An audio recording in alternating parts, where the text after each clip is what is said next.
Hey, what's happening, spectacular Spider friends? Welcome back to K-Wing's Let's Plays, and today is the special spoiler episode for Spider-Man No Way Home. Just keep in mind, there will be spoilers in this video talking about all the things we couldn't in the actual spoiler-free reviews. So don't forget to like, comment, subscribe, and hit that bell to be notified when more awesome vids arrives. And special shout-outs to all our members, including our ultimates. If you guys want to join up, all you have to do is click right here, select the tier. That'll work best for you. And with that out of the way, it's time to dive into more Spider-Man with the spoilers. So spoiler alert. Spoiler alert. Spoiler. Okay. So spoilers coming now. Peter Parker's lawyer that we were briefly talking about is Matt Murdock, the guy from the Netflix series, which is weird because the Netflix show is rated R, and the MCU is supposed to be kind of not rated R. But of course they're bringing Ryan Reynolds into the MCU, and he's a not PG character, so the fact that Kingpin and both what's his name, Daredevil, are in the MCU now, which is something people have wanted Charlie Cox to come back because apparently they really love his portrayal of Deadpool, or not Deadpool, sorry, Daredevil. So he was in the movie very briefly. They hint at the fact that he's Daredevil, but, you know, Spider-Man has no idea. Happy Hogan has no idea.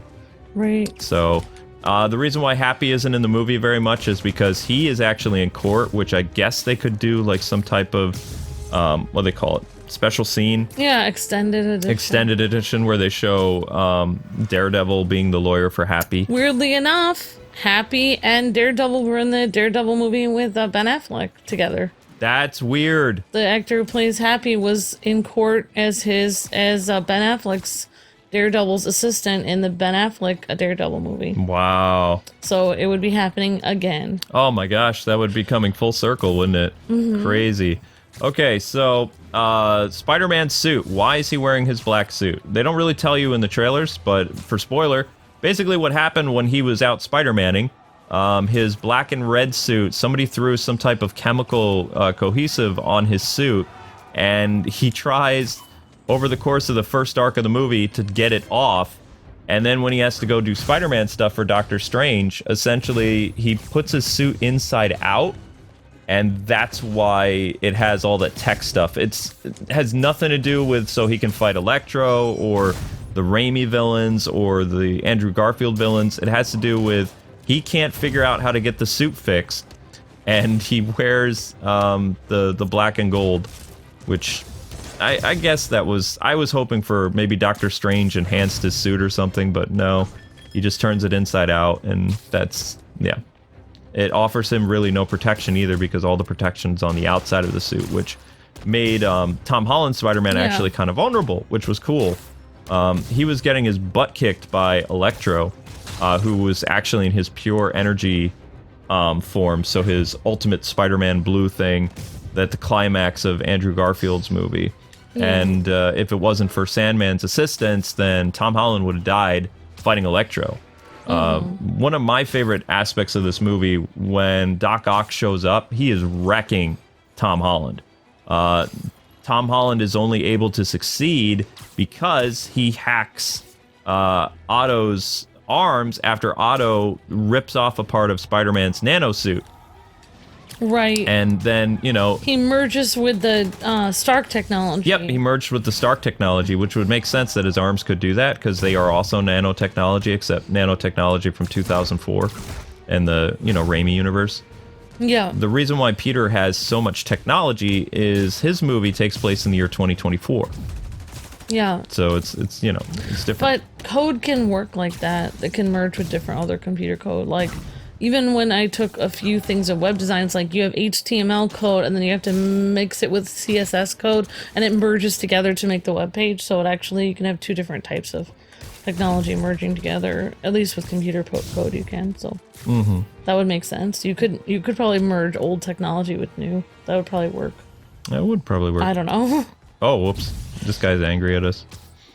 Yeah, so that's pretty much what happens. So, Spider-Man goes around, he captures everybody. Yeah. And then we find out, like in the trailer once again, even though this is a spoiler, but, I mean, it was shown in the trailer that all these different villains which they made a mistake. They said all the villains die fighting Spider-Man, which is not true. Yeah. Sam Raimi's Sandman disappears didn't. at the end.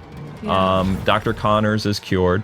Yeah. So the only people that die is Electro, Green Goblin, and Doc Ock. So what did you? Yeah, when we first saw Doc Ock come onto the screen, I remember just being like, "Oh my gosh! Like this guy is more powerful than Thanos." Like, oh, he was wrecking Tom Holland. Doc yeah. Ock was just tearing up the place, and I was just like, I remember we were both saying to each other like, "Wow, Sam Raimi villains are like more powerful than Thanos is in this MCU universe because he's just completely terrifying." Like, yeah, Thanos might have like zapped Peter into oblivion, but I mean, Doc Ock was just ripping up this bridge, throwing cars all over the place, and and then you had another villain swooping in at the same time, like shortly after that, with bombs and stuff. I was kind of sad by that because I thought we were actually going to see Peter fight the Green Goblin, like in his traditional look, like where he's, on the bridge and they're fighting or whatever. Green Goblin just kind of shows up, throws pumpkin bombs,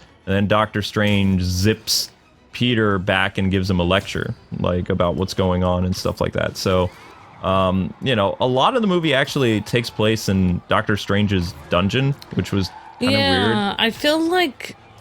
Well, in this universe of Spider-Man, everything is just so safe. Like no one lets anything get too bad. As soon as Peter has a real problem, either Doctor Strange or Tony Stark always takes care of him and is like, "Oh, okay, here I am. Here's Tony Stark. Never mind. You're having trouble, kid. Let me fix this for you." And so instead of Tony Stark doing that, now we have Doctor Strange fixing it. Yeah, whereas when Tobey was fighting a villain, there's no one to help Tobey. Tobey has to keep going until he wins. Right. I mean, can you imagine? They did do a funny thing where he was messing with Doc Ock's arms, but there was no way to mess with the Green Goblin, and so I feel like if Doctor Strange hadn't done that, Peter would have had to fight the Green Goblin. He would have had a real problem. Oh yeah, and the may have lost the whole bridge, and yeah. Yep, but Norman Osborn takes control because remember, people, Norman Osborn is a dude with split personality. So ow. Yep. So what they do is Norman is in an alleyway. Which is a callback to Spider-Man 2, where Spidey gives up being Spider-Man. He takes off his Goblin suit, destroys his Goblin mask, and then just kind of like staggers out of the alleyway. And you're like, okay, well, where's he going? He's out in this world and nobody knows what he's doing. He ends up going to see Aunt May because, I guess he tried to be somewhat normal, but in this universe, Oscorp doesn't exist. There's somebody living in his house. Right. So, he has, a mental relapse, So he must have gone to his house and saw someone else living there and been like, what is happening? What's going on? My son's not here. So he feels as though he's going insane, when in reality, he does have a split personality, but he's also not really going insane. He's actually in another... He's in another universe, yep. But he doesn't know what's happening, so... Yep. I really like that, because he's the only one that we really get to see, Doc Ock doesn't actually go to his house in this universe and see where... I think Doc Ock's wife did die in the old movies anyway, so... Which is part of the reason he became evil in the first place. Yeah, Osborn, he actually still has a son, so... he's trying to find his family. I don't know about the other people. But yeah, it's really interesting to see what it would be like to end up in another universe and not have your families in here, and you have no idea. It's like you don't exist, but you're here somehow. Yeah. So he actually goes to Aunt May, trying to find. He believes Peter Parker can help him because he remembers Peter Parker. So then she, is like, you need to help this guy because that's what we do.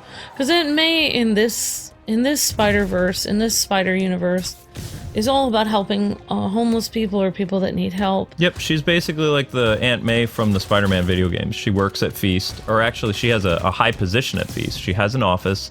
We don't know what her job is at Feast, but just like the video game, she obviously has a pretty big role to play in that. Yeah. Which is cool. So, yeah, she's all about helping people, and she's very Her character is, I feel, a little bit unrealistic, as in people throwing bricks through her windows, and she's just like, she's very calm. oh, like, well, maybe time to we move. should go. Yeah. Whereas in reality, most women that I know, if their son did something and their nephew or whatever, and bricks are throwing through the windows, they'd be like, what did you do? They'd be very upset, like get mad first, and then after that calm down, and then be like, okay, we need to go. Yeah. But she never gets upset, which makes her kind of a perfect character, which is nice. She's like an ideal aunt, which is very nice, but I feel like also, I mean, maybe that's good. I guess it's good to have an ideal person, but I am surprised she never gets upset about anything. Yep. So since we're talking about the spoiler section, we're going to put on his spoiler suit, which is, there we go. Because he's, yay, he's wearing his black and gold. Okay, so when he goes to see Aunt May, though, what is hilarious, even though we just put the black and gold suit on, when it's time for the second arc to begin, which is Peter and Doctor Strange have this confrontation at the beginning of the second arc after he has successfully captured all the villains, which I feel like I didn't like what he did to Sandman. Sandman actually shows up and helps Peter, and that's how he's able to defeat Sandman, or how he's able to beat right, Electro. Without Sandman's assistance, and the fact that Sandman actually kind of liked Spider-Man and knew who Spider-Man was, and was like, you know, Spider-Man and I have an understanding. I just want to go home and see my daughter, because, you know, carrying over the same theme of the third movie, Spider-Man 3 with Tobey Maguire. I felt like it was kind of a cheap thing that they did to Marco, where after they defeated Electro, he zapped him to Doctor Strange's prison too, without even hesitation. And I was like, that seemed like, especially when later he walks Norman Osborn to the Sanctum Sanctorum. Like, he could have just been, Marco wasn't really a threat, and Spider-Man, he handled that wrong, which ended up, you know, causing him problems later in the movie, because Marco's still pretty sore of being in jail, and that's why he has to fight him at the end of the movie. You're right, he did zap him. So he messed that up, because Marco, he was a little taken back, like, oh, this is not my Peter, but at the same time, he trusted Spider-Man, and then Spider-Man betrayed his trust, you know? Yeah. And, of course, Marco was taken from a point in time where he was fighting Spider-Man, probably the climax of Spider-Man 3. Yeah, I agree with you, Luke, because he didn't do anything wrong. And then, exactly, he walked Norman Osborn there because he wasn't doing anything wrong. So, you know, I thought that was, I mean, maybe he just knew that Sandman wasn't supposed to be there. His spider sense was going off. Like, but his spider sense didn't go off for Norman Osborn because he seemed like a normal human being. Yeah, that was weird. Well, that's because Norman Osborn was really in control at that point. The Green Goblin was submerged.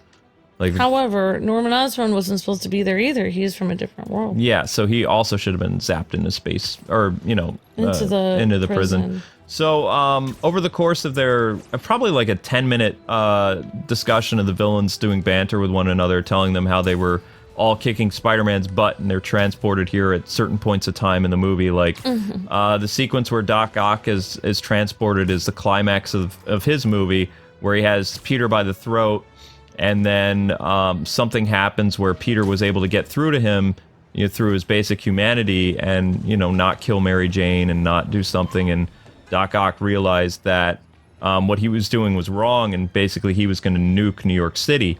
So then he made the conscious decision to destroy I don't know if it was called an arc reactor. I don't know what it was called. But I think it was an arc reactor. It was some type of giant machine that had the power of the sun in it. And, you know, of course, Doc Ock drowned it. And which wouldn't work anyway. Like, if it's really the power of the sun, putting it in water is not going to put it out. It's still going to go off. But, you know, comic book movie. So you're right. That's where they grip Doc Ock from. He was about ready to kill Spider-Man before Spider-Man, you know, appealed to his basic humanity and said his wife's name. I think that's what snapped him out of killing Spider-Man. Oh, wow. So he used his wife's name. And whereas in BVS, that would snap them into a rage. Yeah. Why did you say that name? And then Green Goblin, we don't know what part of time he's brought in. It could be... It doesn't look like it happened during the final battle between Tobey and him, because his suit was not all, like, dirty and stuff, so it didn't take place. It might have been in the bridge sequence because he was on his glider. Yeah. But we don't know. We don't know when it happens. They don't explain it. Green Goblin, at least the first arc, he's not handled very well, and he just kind of disappears for a while. So eventually, I thought that was interesting. Oh, that he just walks away? Which one? When he just comes with the glider for a few seconds on the bridge? Yeah. I thought that was cool because it looked like all these villains were swarming in on Spider-Man all at once. And then Doctor Strange saved him, yeah. I don't know, it kind of, but yeah, I mean, to each his own, though. I mean, I thought more and more villains were going to come, but there was only 2. There was only 2 on, well, that we know of. Then. Doctor Strange actually took care of the lizard. Like, Doctor Strange beat the lizard, and he had a hard time doing it, apparently. Yeah, and in this movie you realize how powerful Doctor Strange really is. Oh my gosh, yeah. Because I really liked the sequence where Doctor Strange and Peter were fighting. Yeah, but you have to give context why they fight. I was actually getting to that. Sorry, and then I'm sorry for hopping around. No, it's fine. So, when the villains are doing all their exposition about what happens, Doctor Strange learns from Sandman, because Sandman sees Norman Osborn and Doc Ock reminiscing, and Doc Ock is like, hey, you're a corpse, and William Dafoe is like, what? He says, yeah, he says, you're not real, and then he talked about how, like, he was killing Spider-Man, and then Marco was like, you know what? He says, actually, you both are dead, and Otto's like, that's impossible. And he's like, no, he says, I'm from a point in time that takes place several years after both you and Green Goblin are gone. He tells them how he died, Green Goblin impaled by the glider, and Doc Ock drowned, but he doesn't know what happens to him because he also was fighting Spider-Man. So he starts freaking out when Doctor Strange says, yeah, these guys' fate is all to die fighting Spider-Man. And that doesn't really sit well with Tom, because Tom just had a talk with his aunt, and his aunt said that they have to help everybody. Yeah, and you have to try to help everyone. It would be wrong to send these guys back knowing their fate.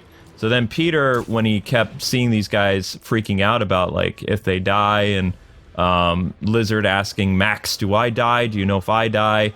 And Tom Holland, he's a good kid, he's trying to appeal to Doctor Strange's humanity, but Doctor Strange is a character that is molded by fate. Like, he lost his wife, and he can never get her back. In fact, the whole what if thing that Disney Plus series dealt with him trying to restore his wife, and fate didn't allow her to come back. She just died in more horrific ways over and over again. Doctor Strange? Yeah, so Doctor Strange knows you can't change fate. Exactly. Like, exactly. I mean, it must be so hard for him to listen to Peter, like, oh, I didn't get into my schools. The universe. It's like, wow, dude. So then, like Amber was saying, they get into a massive fight because Peter steals the little box, and Doctor Strange shows how powerful he is, like, against his fight against Spider-Man.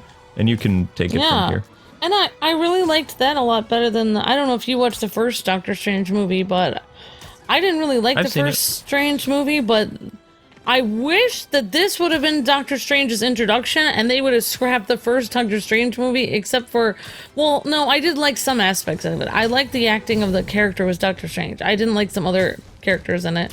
I didn't mind his sidekick, his other people that work with him, his friend, the guy who looks Alaskan. I can't remember what his name is. Darn it! Why don't I remember his name? Guy who works with him at this Sanctorium thing.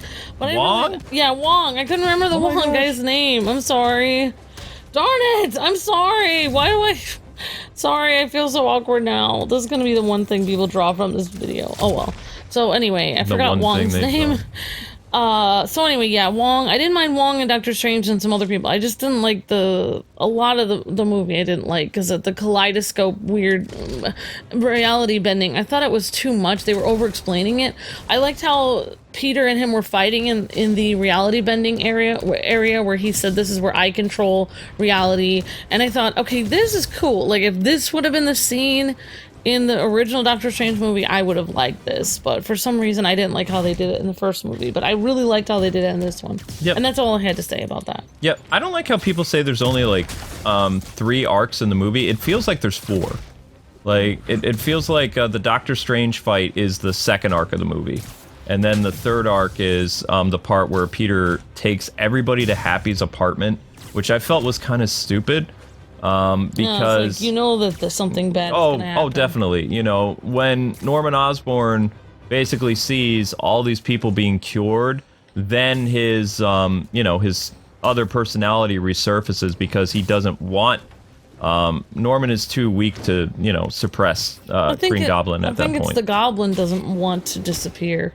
The Goblin is almost fighting for his own life. Like how? It's the Goblin has made his own personality within Norman Osborn, and the Goblin doesn't want to disappear. Yep. As a personality. I really didn't like this sequence because I thought it was kind of stupid, like where they're all around Peter's house and they're using all this. I loved how Doc Ock even said, he was like, how do you expect to cure us when you just have like a fridge and a toaster and like some type of science lab in your room? And then of course it turns out the MacGuffin is he has like really epic Stark gear, and he's able to create like this massive lab in the house, like based on, again, Tony Stark technology. So Spider-Boy.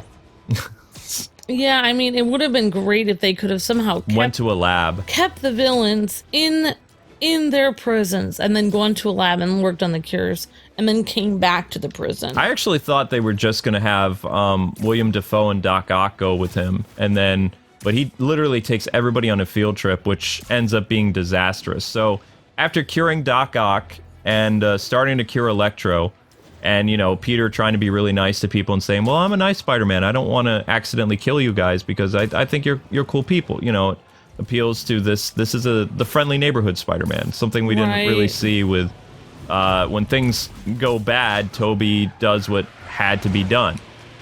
He tried to stop Norman. He tried to stop Doc Ock, but I would say Doc Ock died on his own.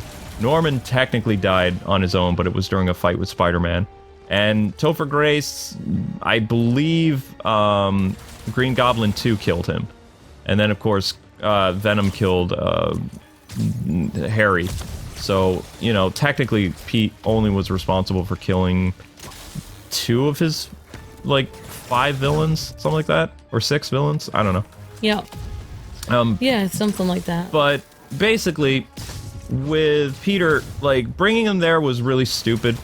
Norman freaks out when he sees that those other guys are being cured, and Spider-Man's spider sense is going crazy, and they don't really know. He doesn't know what's going on, and Goblin is aware. He's like, he was going to use some type of, I don't know, science thing to cause problems, and Spider-Man is like, oh, I don't know if they cure. Do they? Oh, they do end up curing some of them eventually, but way later. That's way later in the movie. But they do end up curing Doc Ock, which they explain how he's so angry all the time. He has the multiple voices in his head from the octopus arms. Because he has all these voices in his head, and his wife sentient. Died, and he can't even function hardly. He's always angry and annoyed. Even when he's trying to do the right thing, he's angry all the time. He's pessimistic, and so then they cure him, and he's like, the voices are gone. And I thought that was such a. And then he's Otto Octavius again. Such a great. I'm really glad that out of all the people, it was Otto, because Peter and Otto actually worked together, and they were like such good friends. Like, I was just watching a clip from the old Tobey Maguire. There's basically a channel online that has random movie clips from different superheroes, and they had a clip where Dr. Octavius was holding a conference, a science conference, and everyone was watching, and Dr. Octavius says, I lost has anyone seen a roll of 20s, with a rubber band around it? He's like, because we found the rubber band.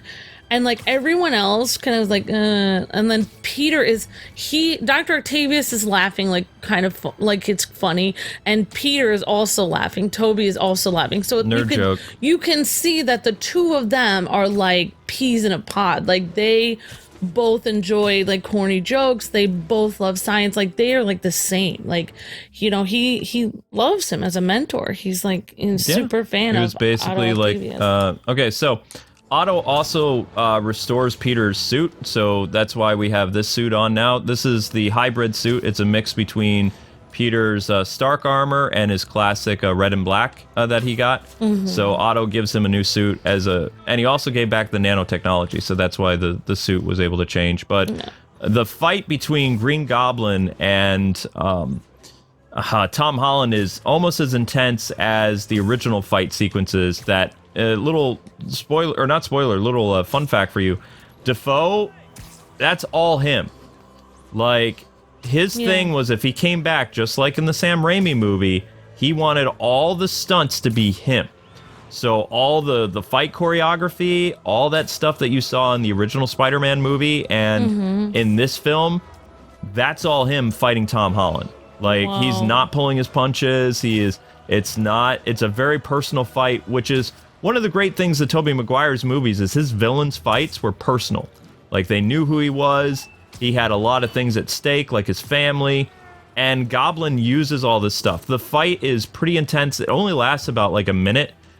It's not the ferocity that we had between Tobey and Green Goblin, but it's still a pretty brutal fight. Like, and he wipes the floor with Tom Holland. It's very intense, and Tom runs. It's like there was a lot of times in the movie where I was just like, oh my gosh, like really scared.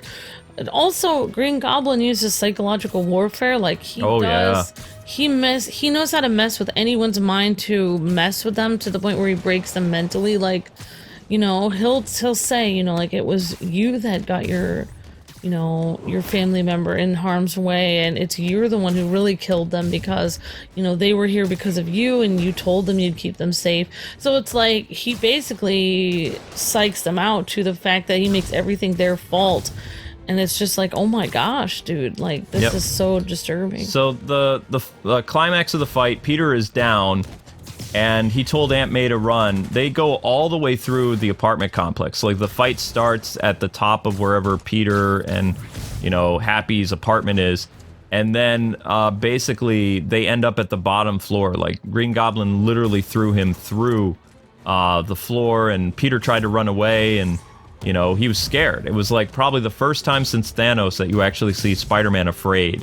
And the audience really feels that. Like, Peter's trying to literally run for his life, and Goblin just isn't having it. Peter is outmatched. He can't fight the Goblin at all. He's having an existential crisis. He's worried about May. And then Goblin takes advantage of that. In the bottom of the apartment, at the climax of the fight, when Peter is down... Goblin kills Aunt May. I'm not going to say how she dies, but Goblin gets away, and JJ is outside filming the whole thing, which is very bad for Peter's rep. And before Aunt May dies, she finally does the line the MCU Spidey needs to hear, that with great power comes great responsibility. And I thought her death was handled pretty well. It was a sad. I mean, it was a lot longer than Uncle Ben and some of the other characters that have been close to Peter that have died.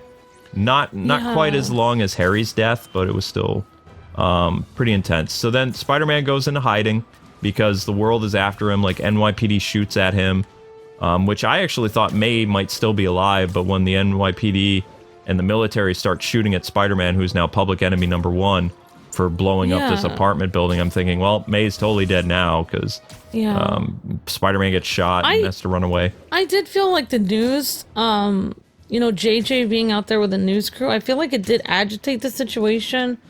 Like, if the news crew wasn't there, I wonder if everything would have escalated as it did, because he was shouting at them and, like, they were making everyone stress, like the news crew was down there, and...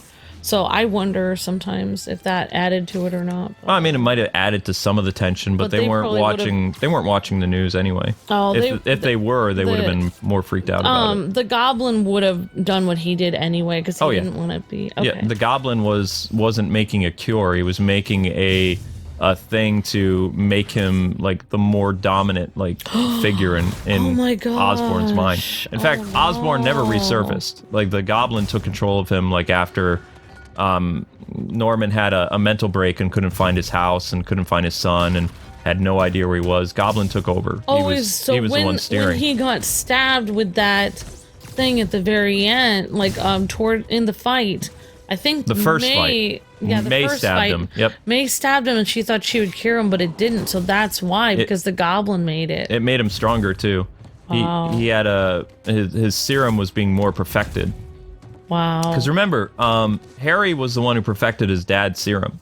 Like, it made him stronger, but it didn't make him Right. crazy. Although, I say that James Franco was kind of crazy in the movies that he was in, like as Green Gobby Jr. So I'm thinking Defoe, like, finalized his formula and improved upon it, because he was actually pretty strong. Like, this was a Spider-Man that was running for his life, and then he couldn't save May. Also, I mean, he didn't really take the... Tobey took the pumpkin bomb to the face like a champ. Tom Holland tried to recreate that scene, and he got knocked around when the explosion wasn't really up against him. His suit took the brunt of the force of it because, you know, it's Tony Stark armor. Right. But, I mean, I still believe that Tom Holland's Spider-Man is not as strong as Tobey's. Because Tobey took pumpkin bombs to the face, he's been stabbed. Right. You know, Tom Holland got knocked around a couple times by Doc Ock and Green Goblin, and he struggled. Watching Tom Holland, it feels like you're watching a human being in a suit. Yeah. But watching Tobey, it feels like you're watching a super-powered person, because how can you take a bomb to the face and then live after that? But he did. So you can definitely tell he has spider superpowers. Yep. So, Tom Holland runs away because, you know, he's just a kid. He's like 17 or 18. Just lost the only family he's had. They never really... He seemed okay with Uncle Ben dying. They never, ever went over Uncle Ben's death in the MCU. They still haven't. So, I mean, obviously it has not impacted Tom Holland at all. But the death of Aunt May caused him to run away. And he sees the whole world is against him. And then we finally get another sequence with MJ and Ned, who... Spider-Man actually gave them the slinger sorcerer thing when he beat Doctor Strange. Which I was surprised he was able to do that. But yeah, I don't remember if we talked about that because we've been talking a lot of stuff. But he does beat Doctor Strange, and then we didn't talk about it. Yeah, he gave Ned the Sorcerer Supreme stuff, the ring, the ring and the box, and he told MJ if things go sour, you need to press the box. And then right after the explosion in the apartment, she almost did, and Ned was like, "No, we can't press the button just yet." Because Peter told us, you know, because they didn't know Aunt May had died yet. And then they were like, well, we don't know where Peter is. So then they start using the ring, and they find Peter, but it's not Peter. It's Andrew Garfield's Peter Parker, which was, you know, our audience, there was no reaction other than like maybe one older person said something like, oh, it's Andrew. And I said something because we went to a very small showing of the film. So we didn't have that big audience reaction. I remember whispering right when Peter was coming through, and they were like, "Show me Peter Parker," and then I said, "Oh my gosh!" And then when he was like this, and then like they were looking, and there was a pause, and I was like, I'm waving. He waved like this, and there was a pause, and I thought, "Oh my gosh, it's going to be Andrew Garfield." That's what I said, and then he did come through because they couldn't possibly put Tobey before Andrew Garfield, because then if Andrew Garfield came at... Oh, darn it. Yeah, we are in the spoiler section. We're in the spoiler section, yeah. So if Andrew Garfield came after Tobey, then people would be like, oh, yeah, it's Andrew. Like, so you had to put Andrew first so that it'd be like, oh my gosh, Andrew. And then when Tobey came through, it'd be like, oh my gosh. Yeah. Andrew actually acts the most like Spider-Man. So, like, his mannerisms and stuff as Spidey were spot on from, like, the comic book version of Spider-Man. I agree. He's the only one who quips in the movie. Yeah. So, I mean, he was the only one who really quipped in his movies, either. I have to say, though, watching... Andrew did such a great job in this They're probably going to bring him back. Most likely. I really hope he has another movie. He's in his 30s. He'll be fine. And I also, you know, like... I really just smiled, and I thought, you know, I really did like his movie. It just reminded me, you know, I don't know what it is, but it just made me realize he was a really great Spider-Man. He only got one movie. He didn't get really a chance, so... Yeah, and there's a lot of stuff that they go into Andrew's Spider-Man too, which we'll talk about in a little bit. So, you know, Peter comes through, and they're like saying, oh, you gotta really tell us, you gotta show us your Spider-Man. He jumps on the ceiling, and he's like, hey, here... And she's like, no, I need you to crawl around on it. MJ's telling him, and he's like, are you serious? He says, that's so demeaning. And he's like, this is enough. And she's like, no. And she keeps throwing bread at him. And she's like, why isn't your tingle working? He says, my tingle works fine. It's just, it doesn't work for bread. Meaning she's not a threat, so he's not, you know. And then they're like, well, you know, we still don't know where our Spider-Man is because his world closes. And Ned's like, oh, I don't know how to open that again. So that explains why Andrew's there. Andrew can't get back. And then they, of course, open it again, and out comes Tobey Maguire. And I knew this was happening. Like, I saw that sequence, but internationally, they played the Tobey Maguire theme in the theater. For us, there was no Tobey Maguire theme at that point where he steps through the portal. You don't hear Danny Elfman's theme, which would have made that scene so much more impactful.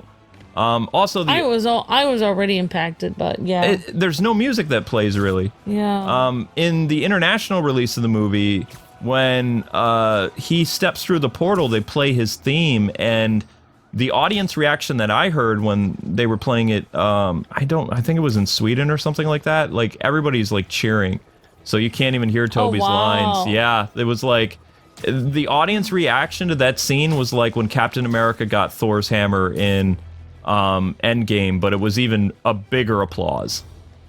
People were going crazy like with their audience reactions, but I was like, yeah, I spoiled myself a little early on, like, you know. I was amazed. I was like, oh, yeah. I was like, it's Toby, but you could hear a pin drop in our theater. Yeah. Like, Toby, he had such grace and stuff with the role when he came back. Like, he's the veteran Spider-Man, and he's also the voice of reason for everything. Like, Toby also kind of steals the movie by the time of the third act.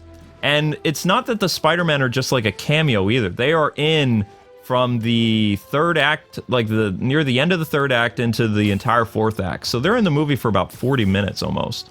It feels like it. Yeah, and I really like, that they all had lots of lines. They all had really important pieces of the plot.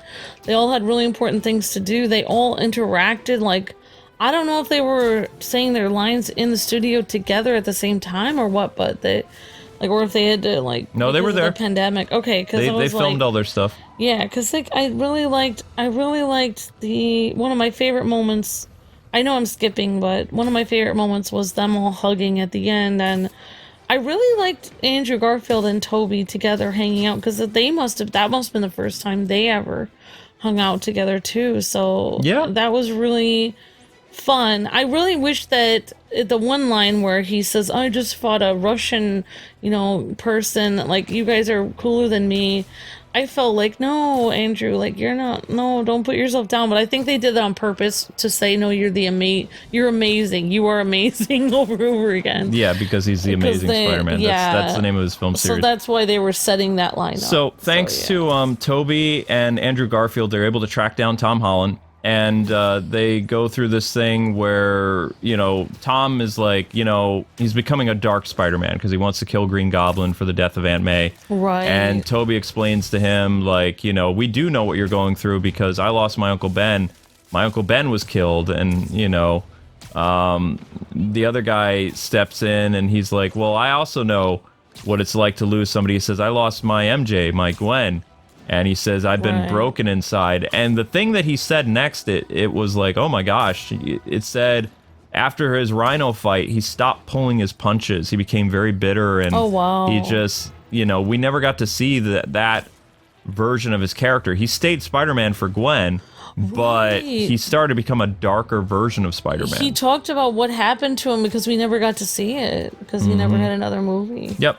So then, basically, all the Spider-Men work together. They also come together and they say the line, with great power comes great responsibility. And Tobey reassures Tom Holland that, your aunt didn't die for nothing because it's important for Spider-Man to learn this lesson.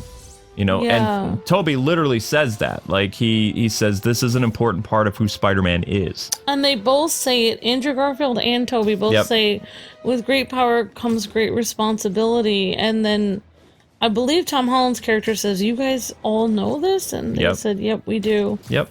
And then they all work together. They take the remains of the cure stuff. And Andrew's like, oh yeah, there's no problem. I'll be able to cure the lizard. I've done it before. And he's able to use the high-tech, like, school lab to construct this stuff. And Tobey, it was interesting for me because he was like, well, he says, I've been thinking for a long time if I could have cured Norman Osborn, and he says, now I get a second chance, and he goes and he makes the cure for Norman while other people, like Tom Holland, goes back and he works on the Electro cure because Gwen and Andrew weren't able to. They had to come to the decision to kill Max. And Max was a sweet guy who went crazy. So, you know, the fact that Tom is the one responsible for curing Electro, I think that's really nice. Because there was no way to help Electro in Andrew Garfield's world. Yeah, you're right. They had to kill him. They overloaded him. I am so glad that they gave, you know, Tobey the respect he deserved in this movie. Oh, definitely. Yep. Like, I thought they were just going to be like, oh, and Tobey's here, like, but they definitely did, like, kind of give him respect for being the #1 Spider-Man. Yep, Tobey was really funny in the movie, too. They talked about the organic webbing several times. The first time is when they're in the high school lab. They're talking about, like, Andrew, like, man, it's such a pain to refill our web cartridges, and Tobey's like, what's that? And they're like, you know, we have to make our own webbing. And he's like, huh. And he shows them the organic webbing in the school. Mm-hmm. And then later on in the movie, when they're devising a plan to take down the bad guys, they bring up the web blood again. And, you know, Tobey's like, you know, I'm kind of uncomfortable talking about this. And they're like, well, how do you make it? And then, you know... He mentions it's just like breathing for him. Yep. I also loved Tobey's other line. Ned goes up to him, so he's like, he goes up to Tobey, and he's just like, hey, so do you have a best friend? And Tobey's like, yeah, I had one. He died in my arms after he tried to kill me. And Ned is just kind of like so awkward, he walks away, and he's like, I just want you to know, Tom, I will never become evil and try to kill you. And Tom's like, what? But Andrew Garfield also had Harry Osborn try to kill him. But, you know, Harry Osborn's not dead in his universe. He's in jail. You're right. That's right. Yep. Yeah, like, at that moment in the theater, it was so quiet, but I remember you and I were just laughing hilariously because it was just the way that Tobey said it was like... Nonchalant. I did. He died in my arms. He died in my arms. Pause. After he tried to kill me.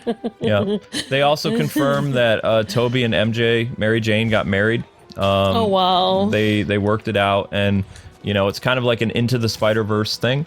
So maybe, you know, if this does... I mean, this movie's going to make $1 billion, like, by this week. It will. It's already made, like, $590 million, like, its first, like, 3 days.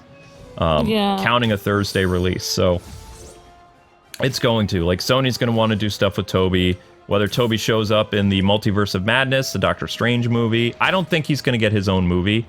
I think if anybody will get another chance at another Spider-Man movie, it would be Andrew Garfield would get a solo movie, because apparently every review and like thing on Twitter is saying he stole the movie. Like he got redemption from The Amazing Spider-Man. We got to see more of him in action. He got, solace from Gwen's death. I think Tobey Maguire stole the movie. I would agree to that because... I don't think that Andrew Garfield stole it, but I think everyone was like, oh, you know, he wasn't bad, you know? Yeah, he worked really well with the other Spider-Men, and I could see Andrew getting his own movie. I would love to see Tobey get a movie with focus on his daughter, because I believe in the international release of the movie, there's a scene where it talks about that he and Mary Jane had a kid.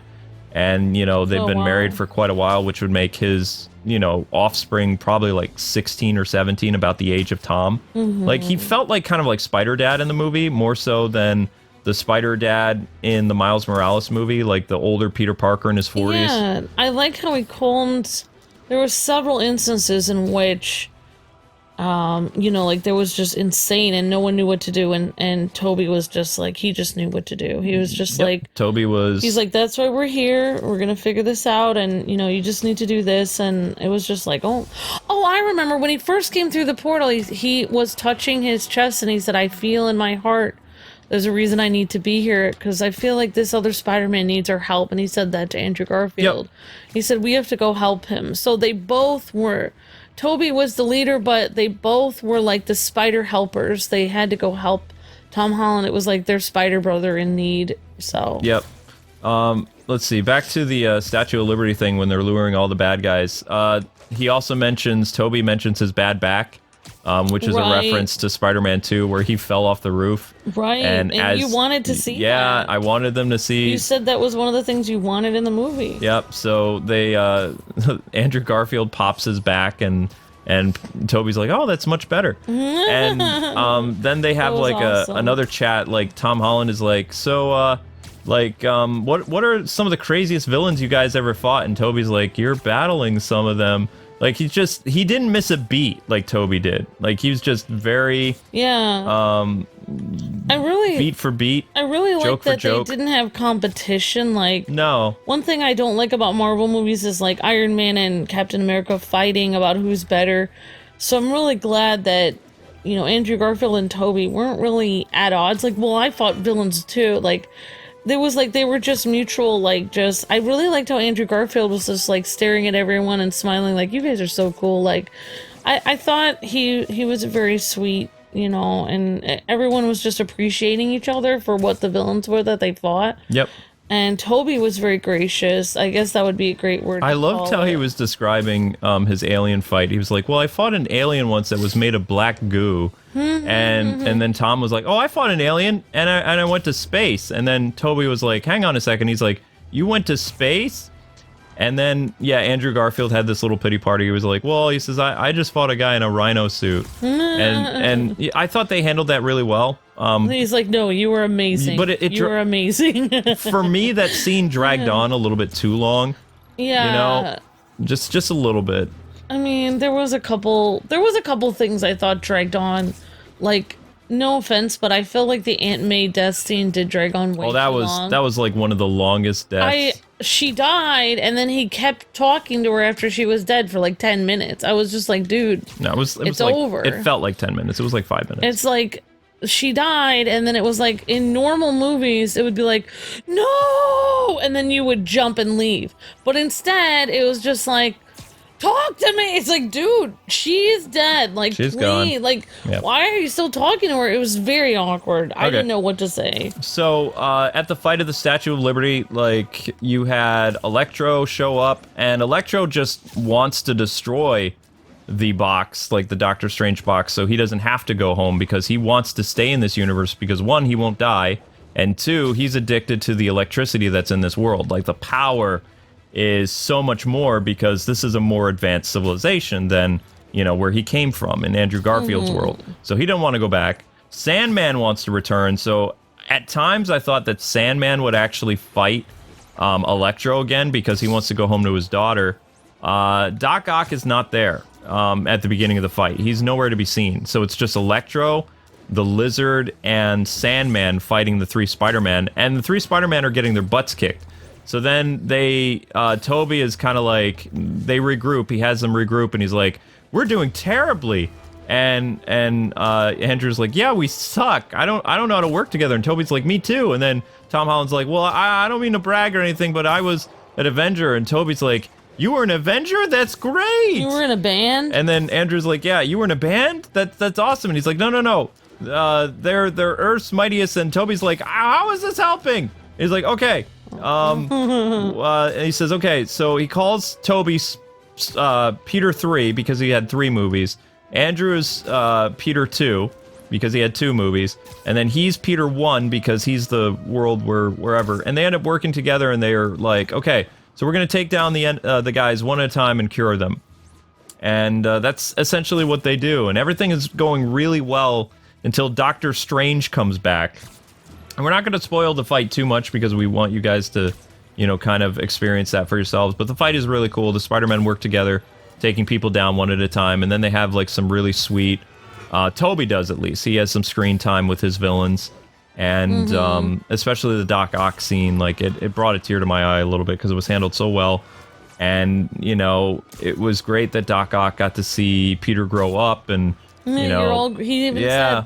He said, you're all grown up. Yep, and then Tobey used the line from his movie, like, trying to do better, because that's what he said in Spider-Man 2.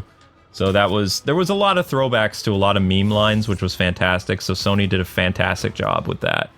And then, of course, like as things are getting better and Doctor Strange is like, wow, Spider-Man's literally changing fate by curing these guys. Right. Then Green Goblin shows up, takes Doctor Strange out, blows up the box. And the reason why people are like, well, why isn't Doctor Strange helping the Spider-Man at the end of the movie? He's trying his best to contain the multiverse from collapsing and destroying the Earth. Yeah. So he can't help with the fight against Green Goblin. And Tom never promised that he wouldn't kill Green Goblin. They have this really big fight again. That's all Tom and William Dafoe again. Great choreography, intense fight. Tom wins this time because he's fueled by rage. And, Green Goblin is dazed from the crash because they knocked his glider out of the air. So that's why, if you were wondering, how is Tom Holland able to beat Green Goblin this time? It's because he's dizzy from the crash. He fell a great height, and Tom Holland just did not let the guy breathe at all. Just like when Tobey took Green Goblin by surprise when Goblin said he was going to kill Mary Jane nice and slow. It really enraged Peter, and he went OP mode and surprised Green Goblin completely. And he dropped like a building on him and stuff like that. So, I mean... Yeah, the Green Goblin has a way of taunting people, and then when they punch him, he laughs. Yep. Which is really creepy because it's like he doesn't just want to kill them, he wants them to turn into a monster too. Exactly. That's what it feels like. So then the fight happens. It looks like Tom Holland is going to kill Green Goblin, which Green Goblin is happy about because he wants to ruin Spider-Man. He hates heroes, and he wants to see the hero fall, and the best way a hero can fall is by, killing somebody. Becoming a villain. By becoming a villain, exactly. You live long enough to see yourself become the villain. So Tobey steps in, not Andrew, and he stops Tom Holland from killing Green Goblin. Yeah. Because they've successfully cured all the other villains.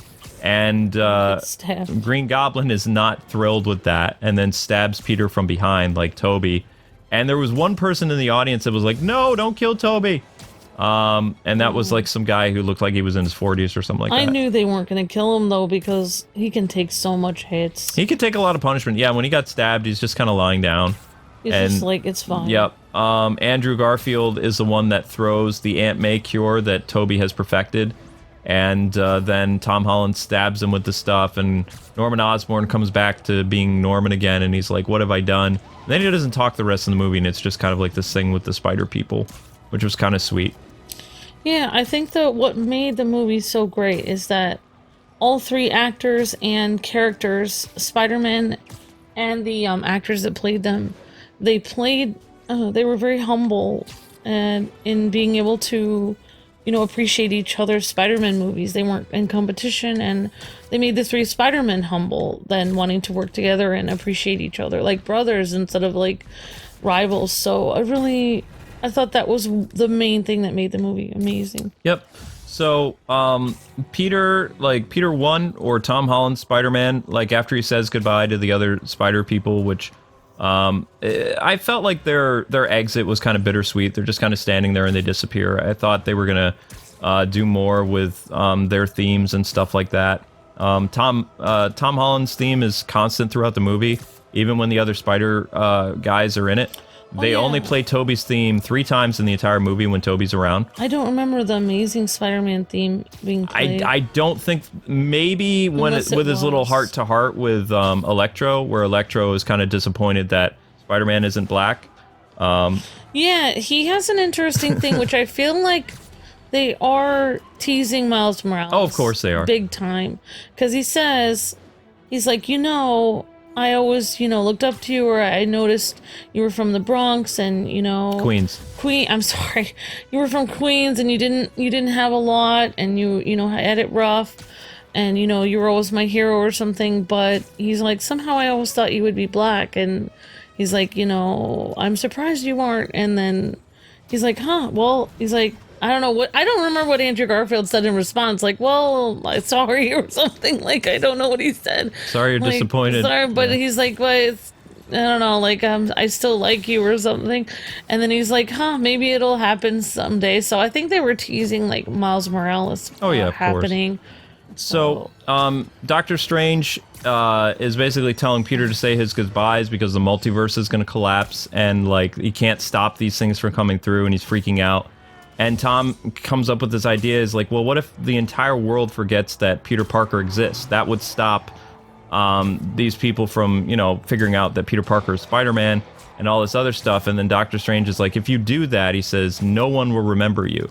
He says it'll be like you never existed. And, you know, Peter steps up and he's like, you know, this is the right thing to do. You know, this isn't about me anymore. I got to keep my friends safe. And Doctor Strange calls him a hero and says, you know, that Spider-Man will always be blah, blah, blah.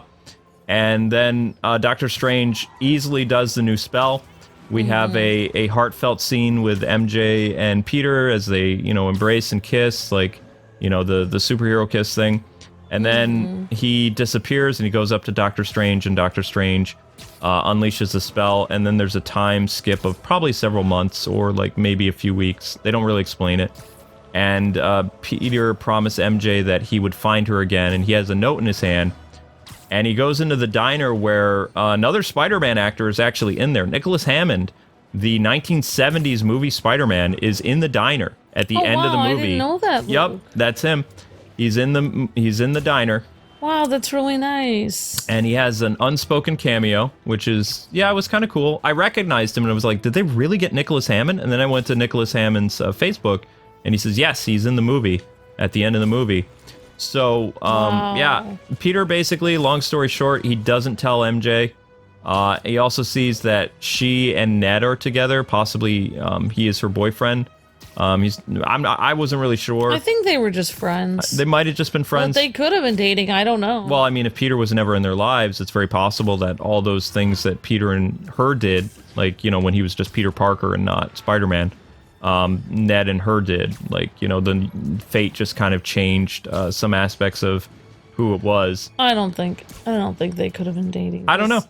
But both of them are going to MIT. Spider-Man has lost everything. Even Happy doesn't remember him when he goes to Aunt May's grave, which was a very sad moment. I thought that was weird because I thought he dated his aunt, so how would he not know who he was? But nobody knew. Nobody knows. It's a very powerful spell.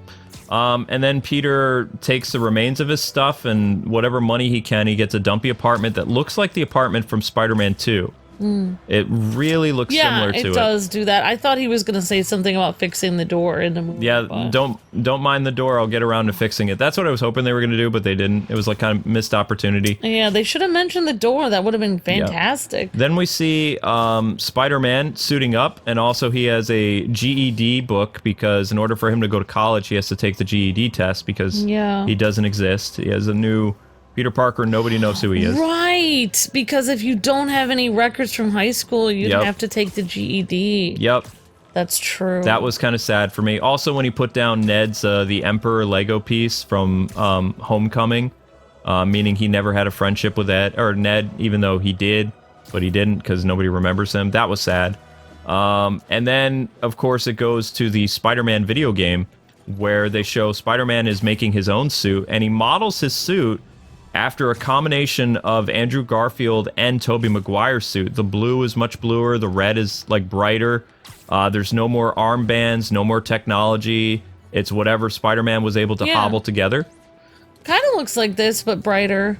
Yeah, it kind of looks like the web suit, but it's really hard to see it at the end of the movie because he's doing the final swing, which is what happens in most Spider-Man movies. It's kind of like, instead of him leading a privileged life, he kind of has to live like the rest of us, where life is really hard. Yeah, he's got to start all over again. You know, I liked how they were, you know, like Andrew Garfield helped Tobey up after he got, you know, stabbed. That was kind of sweet, yeah. Their banter and stuff like that would make me want to see another movie with just the two of them, actually. Yeah, exactly. I thought they were really good together, the two of them. And so, yeah, like, they had a lot of, like the two actors, you know, they both had you know, they both have been Spider-Man. They both are kind of veteran Spider-Mans in a way. Mm-hmm. So I liked that. Well, Andrew is older than Tom Holland. I think Andrew is early 30s, Tobey is late 40s, maybe early 50s. I'm not sure. And Tom Holland is 24 or 25. So yeah. All right, people, that is going to conclude the spoiler video for Spider-Man No Way Home. Thank you so much for watching. If you guys want to see more videos like this and fun predictions about where they're going to go with the Spider-Man films, let us know in the comment section below, as well as telling us your favorite spoiler.